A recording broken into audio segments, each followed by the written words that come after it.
குழந்தைங்க எல்லாருக்கும் பீச்சுக்கு போறது ரொம்ப பிடிக்கும். அந்த பீச்ல போய் மணல்ல நிக்கிறது ரொம்ப பிடிக்கும். அதே மாதிரி தண்ணியில நிக்கிறதும் ரொம்ப பிடிக்கும். இந்த மணல்ல போய் நம்ம நிக்கும் போது ஆட்டோமேட்டிக்கலா என்ன இருக்கும், நம்ம கால் உள்ள போறது நம்மளால ஃபீல் பண்ண முடியும். அதுக்கு காரணம் என்ன? Pressure. Pressure is force acting on a surface. Pressure is equal to force by area. இந்த பிரஷரும் ஃபோர்ஸும் ஏரியாவும் மூணு ஒண்ணுக்கு ஒண்ணு தொடர்புடையது. இந்த பிரஷரும் ஃபோர்ஸும் என்ன அப்படின்னா டைரக்ட்லி ப்ரொபோர்ஷனல். டைரக்ட்லி ப்ரொபோர்ஷனல்னா என்ன ஆகும்? பிரஷர் அதிகமாகும் போது ஃபோர்ஸ் அதிகமாகும், பிரஷர் கம்மியாகும் போது ஃபோர்ஸ் கம்மியாகும். இதே பிரஷர் ஏரியாவுக்கு இன்வெர்ஸ்லி ப்ரொபோர்ஷனல். இன்வெர்ஸ்லி ப்ரொபோர்ஷனல்னா என்ன ஆகும்? ஏரியா கம்மியா இருக்கும்போது பிரஷர் அதிகமாகும், ஏரியா அதிகமாகும் போது பிரஷர் கம்மியாகும். இது ஒரு எக்ஸாம்பிள் மூலம் பார்க்கலாமா? ஃபார் எக்ஸாம்பிள் ஊசி எடுத்துக்கிறோம்.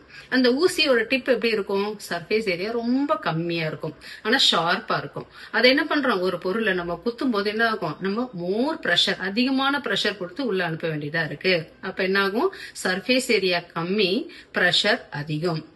இதே ஸ்னோல நடக்கும்போது ஸ்னோ ஷூஸை யூஸ் பண்ணுவாங்க. இந்த ஸ்னோ ஷூஸோட ஏரியா பரப்பளவு எப்படி இருக்கும்னு பார்த்தோம்னா அதிகமா இருக்கும்.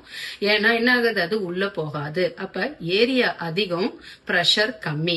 இன்னும் சிம்பிளா சொல்லணும்னா, குழந்தைங்க நம்ம பேக்ஸ் எடுத்துட்டு போறோம் இல்லையா ஸ்கூலுக்காக, அந்த பேக்கோட ஸ்ட்ராப் பார்த்தோம்னா எப்படி இருக்கும்? பட்டையா இருக்கும். பட்டையா இருந்ததுன்னா என்ன ஆகும்? நம்மளுக்கு பெயின் கம்மியா இருக்கும், பிரஷர் கம்மியா இருக்கிறத நம்ம ஃபீல் பண்றோம். That's all. Science is simple.